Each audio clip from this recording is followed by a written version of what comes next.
All right, y'all. We we shot video on Friday, and I think we got to stop doing video on Friday in the middle of the day, man, because they drop all kinds of stuff Friday night that they try to hide, but the tariff thing happened, and I was like, oh man, we got to get back and do another video, man.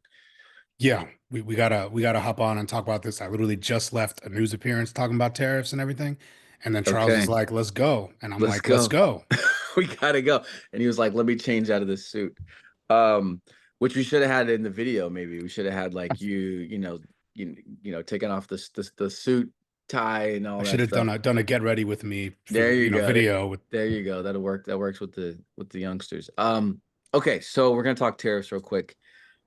Here's my and you're gonna help me to understand how to look at this because again, I'm I'm thinking about who we're gonna knock on doors with in Wisconsin, and I'm thinking about this hub we're gonna launch in Chicago and getting in the weeds down there. So when I come up for air, I'm like, Ahmed, man, what is this? Help me get through this.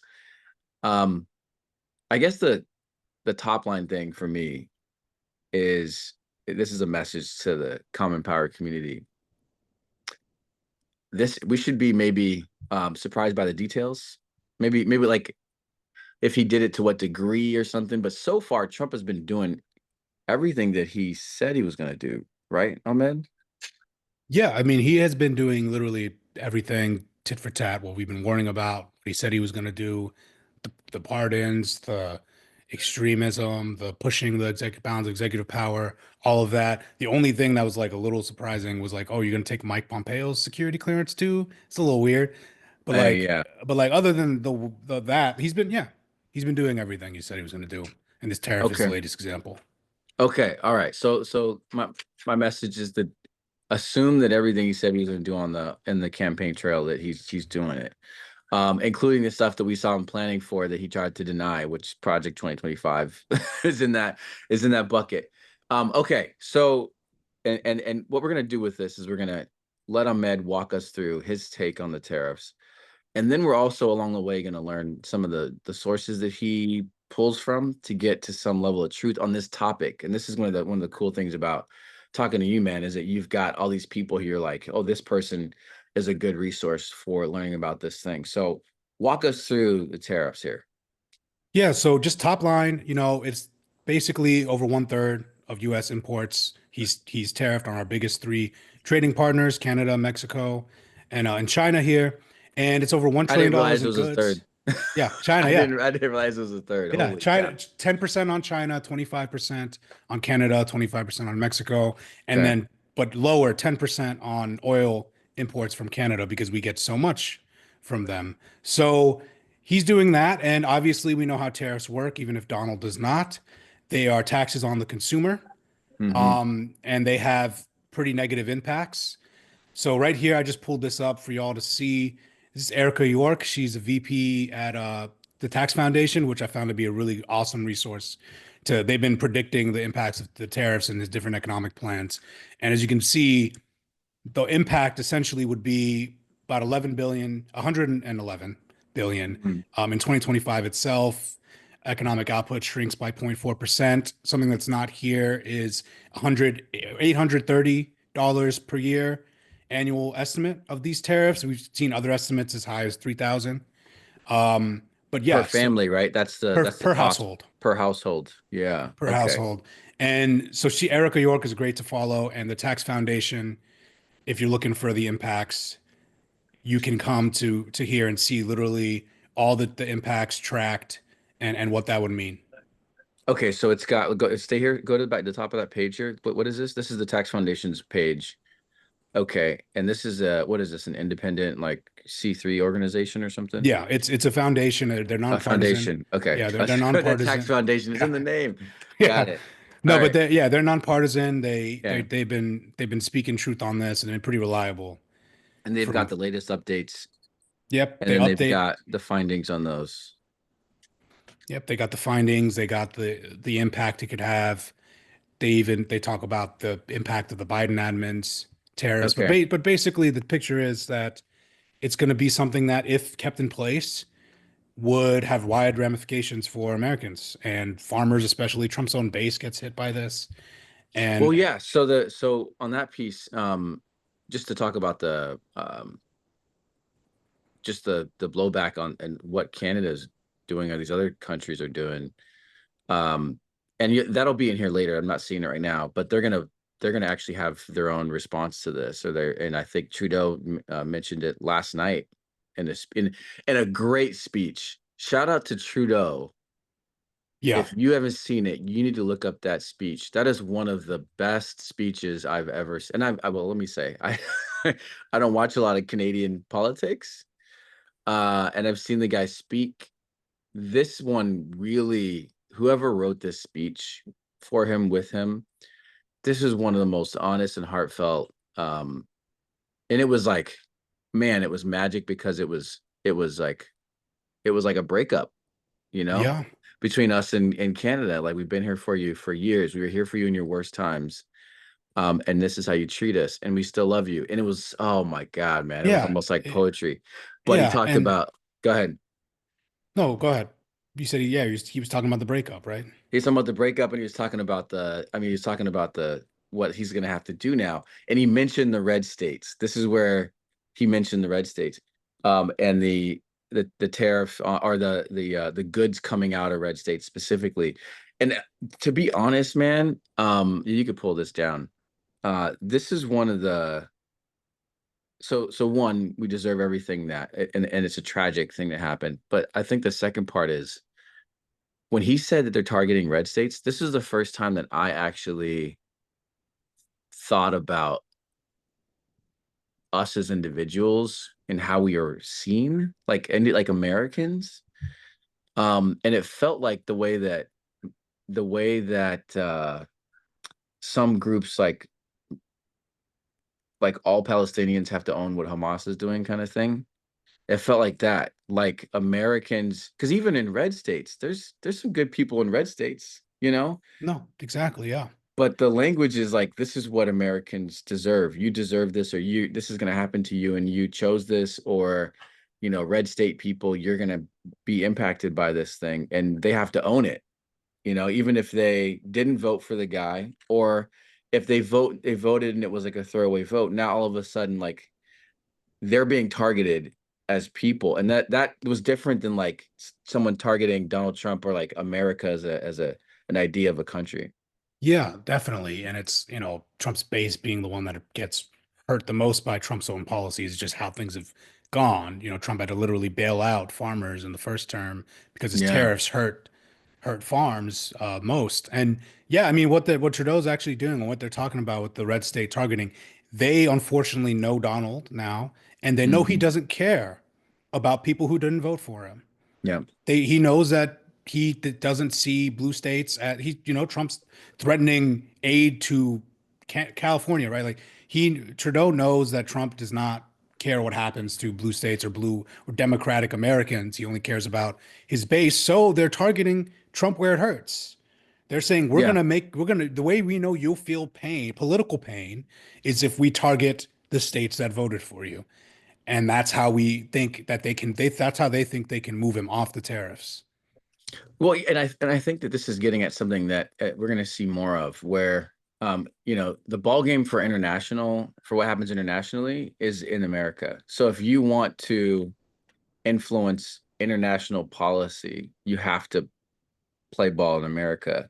And if you're going to influence America, you just talk directly to voters and you influence voters directly. So it's not just a tariff thing. I think that this should be a part of international policy in general, because if we can't fight back, on the left on our own, then, maybe someone else is going to get to them, right? Yeah, and that's a good point. We see with them doing this now, they're now because it's different. These foreign nations used to be able to, if they were whatever's best for America's interests, that's what a president would pursue. Yeah. Now it's what's best for his interest, and I guess not even what's best for his base's interest, but they're like, we know these pain points, we can Hmm. we can hit them, and maybe these foreign countries are gonna be the thing that pushes Trump in different directions because we are heavily reliant on exports from Canada on oil. Yeah. We are heavily reliant on exports from China for Was it electronics. 30% of our oil comes from Canada, I Yeah, let think? me actually, I'm gonna pull the charts back Oh up for yeah. everybody Yeah, yeah, because I please. actually have, um, And this is a New York Times chart, right? yeah, the chart I'm gonna pull up in a second is a New York Times chart. Let me just, Okay. yeah, And so that's a this is a New York Times chart. oh wait, I'm Still, not seeing it. Am I? Oh, that's on me. I don't think I'm seeing it. I'm yeah, looking at the so black screen right now. okay, so I'm on a, you're looking at a black screen. Yeah, I'm seeing a black screen. I think does New York Times make this not visible on the screen share? That's funny. We were just looking at it. Anyways, you can describe it. Go ahead. Yeah, so basically, let me pull this back up again here. Now I think this will work. There we go. There we go. Okay. So what we've got is, yeah, you see, these are our biggest three trading partners, like I said, and these are just the broad percentage of the imports. But if we scroll down, they literally itemize it down here, and you can Okay. see the amount of petroleum we get from Canada, the amount of car, the automotive parts from both Mexico and Canada, which sometimes have to go back and forth across the border a few times. Yeah. You're gonna tariff that multiple times, Donnie? Right, right, Like right. the computers here from China, from Mexico, like and that's why like for people who say it's a negotiation tactic, who does this? It's a lose lose for everybody. And Hmm. he's saying it's about fentanyl, but like Canada's, it's like less than 1% that comes from Canada, so it's just a lose lose for literally everybody. And Donald just has it in his head he has to do this, and it's look at all the impacts it'll have. Yeah. Yeah, and the yeah, okay, so this is gonna be really bad. And I was already looking at prices of stuff. I was just pulling up like Amazon and stuff, and things are starting to get our Target. I pulled up my Target app, and things are just already starting to get priced in 25% here and there on just regular goods. So we're seeing it. It's here. It's gonna be worse. Uh okay. I think this is as far as we can go on the analysis piece. These are a lot of good things, good places for people to look. I see you still use the New York Times. I know a lot of people have unsubscribed.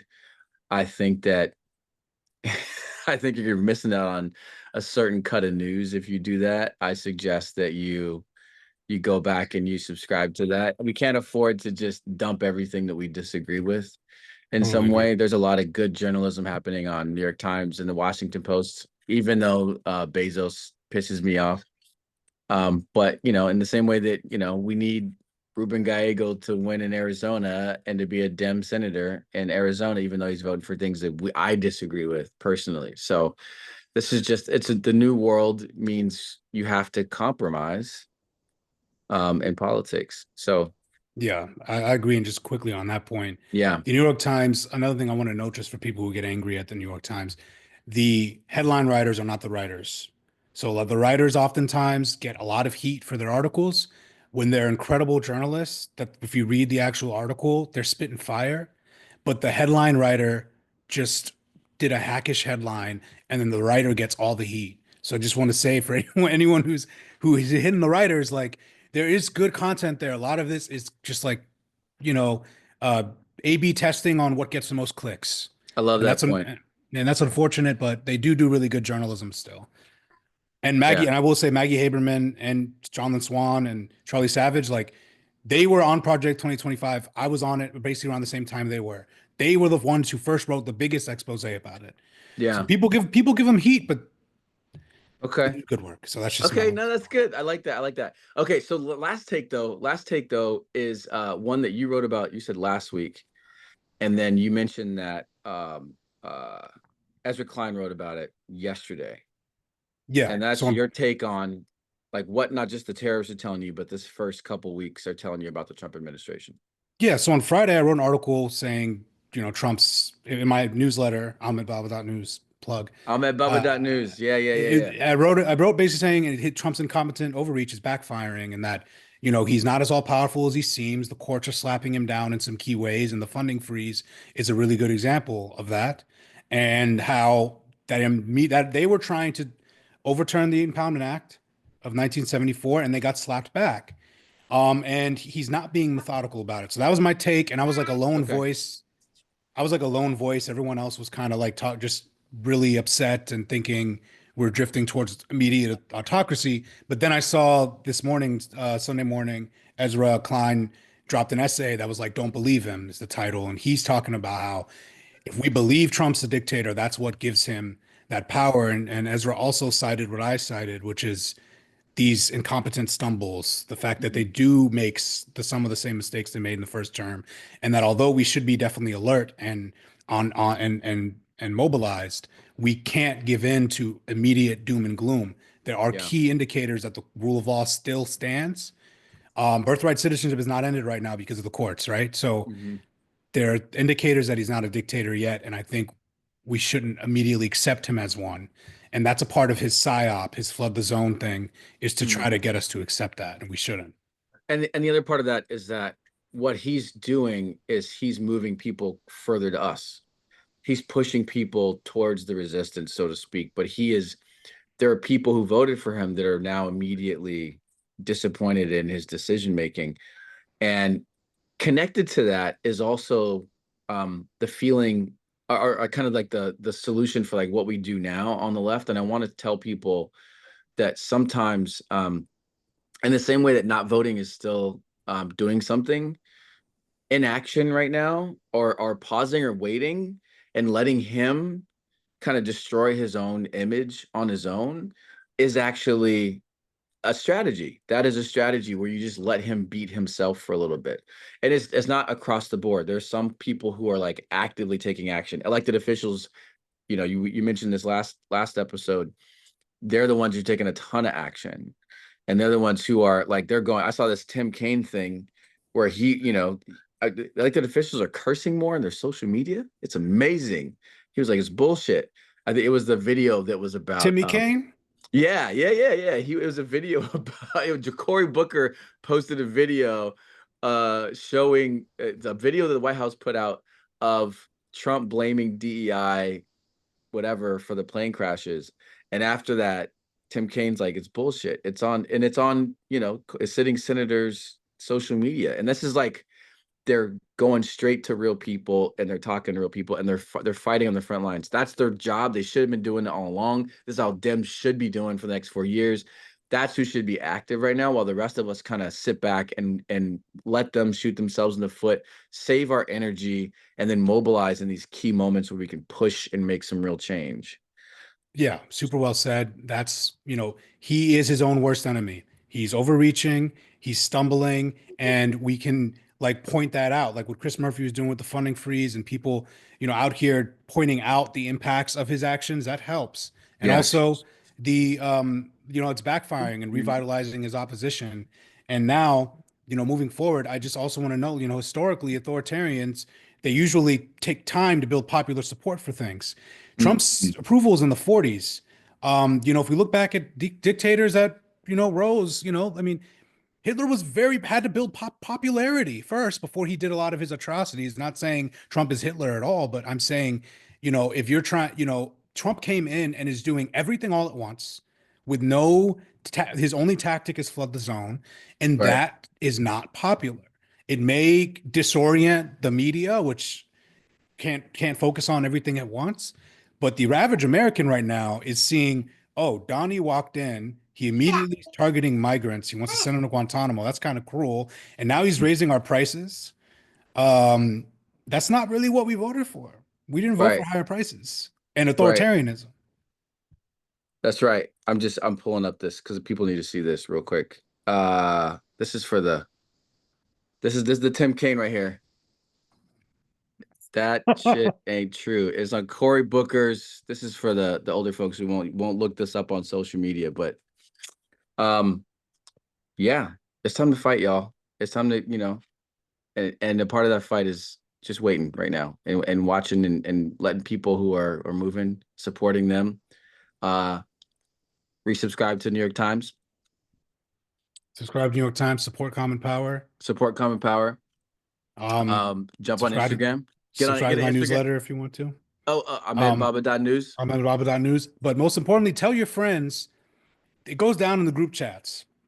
I'm telling you, the more articles you send to your friend that may or may not have voted MAGA, and they're at one point they're just going to stop trying to defend it. You're like, look at this, look at this. There's some like, all right, okay.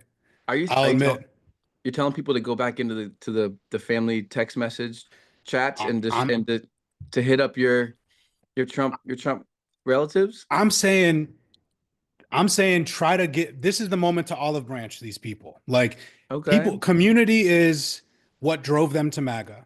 Yep. And if you can offer them a hand to come back into the same, and they need an exit ramp. They can't just you can't just say you're all wrong, That's at right. FAFO, right? Mess around and find out. You have to say, hey, Hmm. what do you think about this? Give them an opportunity to show because people love to show Okay. that they're All independent and right. I just moderate. want to call it. Ahmed is saying it's safe to go back to your people, to your MAGA people. Reach out to them. All the links that you I don't know just if it's send. safe. I wouldn't say It, safe. That's right. You're right. It still might be a fight, but now's the time to strike. This is the time to fight back against the mis and disinformation on the right. When Trump does indefensible things like tariffs that'll hurt people and Okay. there's no defense, it's in those moments where you can say, you have to admit this. And then in those moments, these people like to look like as someone who goes on TV with Republicans who will tell you And behind the worse. scenes sometimes that they're not as that or and worse, who would sometimes tell you like, oh, people like to pretend that they're more moderate than they are. Right. So give them an opportunity to show independent thought. Send them something and they'll say, you know what? Yeah, I actually do disagree with this. And then that's the first step of them breaking out of the cult mentality. Okay. All right. I just wanted to, of all the things that we just said, this is probably the most important one. Stop sending the same news articles in the circle of liberals that you're a part of. Everyone's seen it. Okay. And everyone doesn't need more. There's only a certain amount of things that we could do. Send them out of the circle to the people that you have cut off. It's time to go back to them now because because they're ready. They're ready to receive some new thought. Okay. Trump has broken that Yeah. up. And an Okay. example of that, I know we're going a little longer than we wanted, but Joe Rogan said Wait, too far, too recently, far. No, I'm joking. Go ahead, go ahead, go I ahead. love Joe Rogan. No, I'm just kidding. I don't. I don't at all. My point is, Watch I out, do. man. I Someone's do. gonna clip that. Someone's gonna clip it. Oh yeah. Please don't click me saying I love Joe Rogan. What I'm saying is, I listen to everybody, and Yeah. he said, oh, I was at the inauguration. He said, oh, it was bizarre, and then immediately said, I'm not really Republican. I'm kind of, I'm independent thinking, and I don't really, I agree with some things Democrats say. I agree with some things Republicans say. That's where you start. You Whoa. know what I'm saying? People, that's when they're like, okay, I realize that's their way of saying I realize there was a couple crazy things going on that I don't want to be Mm-hmm. associated I'm with. gonna step back from And that. then they try to feign. So now, Mm-hmm. okay, prey upon that. Yeah. They want to appear like they're sane. So they're not Yeah. going to say, there are some people who will defend the Guantanamo Bay stuff. There are some people who defend, but not many people who will defend the tariff thing. The Right. tariff Right. thing Right. is just dumb. Yep. And, so Okay. All right. This is real good. This is good, man. Thanks for making time today. of Hopefully course, we'll man, do more of this like just in time analysis and give you our thinking. But buckle up, y'all. It's gonna be a long ride. buckle up, but keep your sanity. We're going to be all right. Yep. All right. Most maybe. May mostly. All right. Take care, y'all.